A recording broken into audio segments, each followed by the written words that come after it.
अस्सलामुअलैकुम रहमतुल्लाहि व बरकातुहू। मैं अब्दुल हफीज़ साजिद और आप मेरा यूट्यूब पर चैनल देख रहे हैं Umar auto service and mechanical workshop. तो अगर आप हमारे चैनल पर नए हैं तो मैं आपको दिल की था करेंगे उससे खुशअमदीद करता हूँ। साथ ही आपसे रिक्वेस्ट करता हूँ अगर आपने अभी तक हमारे चैनल को सब्सक्राइब नहीं किया तो प्लीज़ ज़रूर सब्सक्राइब करें, लाइक करें, वीडियो को दूसरे भाई के साथ ज़रूर शेयर किया करें। उम्मीद करता हूँ पूरी दुनिया में जहाँ कहीं भी आप होंगे खैरियत से होंगे। मेरी दिली दुआ है कि अल्लाह ताला हमेशा आपको अपनी हिफ्ज़-ए-मान में रखे, अल्लाह ताला हमेशा आपको खुश रखे, आबाद रखे, शाद रखे। तो दोस्तों आज ये एक हमारे पास मोटरसाइकिल है CG हुंडा 125 गालबन 15 मॉडल है। तो इसको फॉल्ट ये है कि ये जब दूसरे या तीसरे ख़ास करके जब चौथे गियर में जाता है ना तो ये आगे कम दौड़ता है और शोर ज़्यादा करता है, यानी कि हम पंजाबी में उसे कहते हैं कि रेंगता ज़्यादा है। तो ये अक्सर फॉल्ट आता है मोटरसाइकिलों में, ख़ास करके ये CG 125 में ज़्यादा आ रहा है और ये जो हमारा है CD 100 प्रेडर उसमें बहुत ज़्यादा फॉल्ट आ रहा है। तो इसके 2-3 फॉल्ट होते हैं, तो वो मैं आपको बताता हूँ आपने इसको कैसे चेक करना है। अगर इस तरह का कोई प्रॉब्लम आता है, ये तो मैंने अभी खोला है, इसको मेन अंदर फॉल्ट था इसलिए मैंने ये टापे के बोल्ट खोलने, अभी टापा मैंने उतारना है। बहरहाल आपको बाहर से बताता हूँ अगर इस तरह का रीज़न हो तो आपने सबसे पहले क्या चेक करना है। तो दोस्तों अक्सर औक़ात ये होता है कि ये कुछ मोटरसाइकिल ऐसे भी होते हैं जिनकी ये जो केबल होती है ना ये जाम होती है या केबल ख़राब होती है, उसकी वजह से भी ये फॉल्ट होता है कि हमारी ये जो वर्म होती है ना ये आज़ाद नहीं होती, पीछे नहीं जाती। उसकी वजह से भी अक्सर जो मोटरसाइकिल है ना वो ये फॉल्ट करते हैं कि उनकी क्लच प्लेटें जो है वो स्लिप करती हैं। तो ये आपने ऐसे करके देख लेना, ये देख सकते हैं कि इसकी जो है ना केबल वो बिल्कुल आज़ाद है, यानी कि जाम वगैरह नहीं, फस वगैरह नहीं रही, बिल्कुल आज़ाद है। इसके अलावा ये भी जो है इसका हिस्सा वो भी बिल्कुल ठीक है, इसके अंदर भी फॉल्ट नहीं है। तो अब जो इसका मेन फॉल्ट है वो इसके अंदर है। तो अब हम इसका टापा उतारते हैं, ये मैंने बोल्ट वगैरह इसके खोल दिए और अंदर से आपको दिखाता हूँ कि वो फॉल्ट जो होता है वो कहाँ पर आता है। तो अक्सर भाइयों का ये शिकवा होता है कि हमारी जो गाड़ी होती है ना वो शोर ज़्यादा करती है और स्पीड कम पकड़ती है, या कहीं पे चढ़ाई आ जाए तो उस वक्त अक्सर मोटरसाइकिल जो है ना वो प्रॉब्लम करते हैं, वो चढ़ाई पे बिल्कुल ज़ोर लगाने का नाम ही नहीं लेते। तो इसको आप खोलते हैं और देखते हैं कि अंदर क्या फॉल्ट है। तो दोस्तों ये इसका क्लच बॉक्स होता है, इसको खोलने के लिए सबसे पहले आपको ये जो इसके बोल्ट हैं वो खोलने पड़ेंगे। जैसे मैंने ये खोले, ये 3 इसके बोल्ट होते हैं, क्योंकि ये आप देख सकते हैं ना साथ इसके आगे आया हुआ है, ये बाहर नहीं आता, इसलिए आपको ये खोलना ज़रूरी है। तो इसको आपने बड़े आराम के साथ खोलना है, ज़्यादा इसको चोटें नहीं लगानी, क्योंकि ये सिल्वर का होता है, ये बाज़ औक़ात क्रैक भी हो जाता है। तो इसको हमने खोल लिया है। इसके अंदर अब एक और नट होगा, तो वो जो है उसको ये चाबी जो है अपना गोटी जो है ये लगती है। तो दूसरी साइड पे मैं लड़के को भेजता हूँ, वो इसको शिकंजा लगाता है और इसको हम खोलते हैं। तो ये दोस्तों गोटी की मदद से ये इसके अंदर नट होता है वो खुल जाता है, और इसके लिए ये गोटी का होना बहुत ही ज़रूरी है, क्योंकि टूल के बगैर काम नहीं होता। तो दोस्तों ये इसके 4 बोल्ट होते हैं, वो आप खोल लें। वैसे अगर सिर्फ आपने क्लच बक्सा उतारना हो तो ये बैरिंग उतार कर इसके पीछे लॉक होता है, आप सिर्फ वो उतारें तब भी ये उतर जाता है। लेकिन हमने इसकी क्लच प्लेट वगैरह अंदर से उसका काम करना है, इसलिए मैं ये जो इसके बोल्ट है वो खोल रहा हूँ। तो दोस्तों 4 ये इसके स्प्रिंग होते हैं, ये आप उतार लें। इसके बाद ये इसका लॉक होता है, वो आप लॉक प्लास की मदद से भी उतार सकते हैं, या वैसे भी आप ये छोटी टेस्टर किसी चीज़ से भी उतार सकते हैं।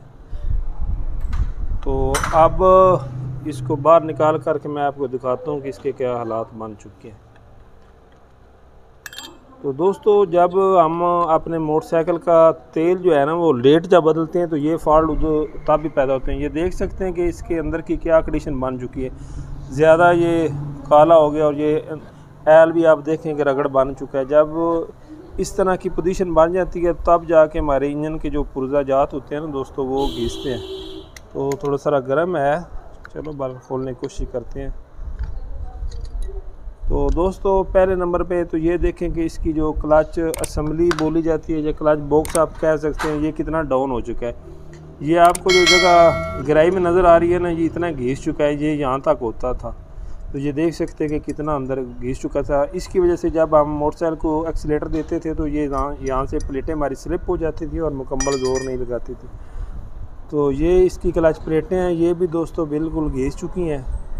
ये इसका फाइबर होता है, ये देख सकते हैं कि बिल्कुल इसका प्रेस हो चुका है। तो 5 इसकी ये क्लच प्लेटें होती हैं और 4 इसकी प्रेशर प्लेट होती है, इसको प्रेशर प्लेट बोला जाता है। तो इनको हम साइड पे कर लेते हैं।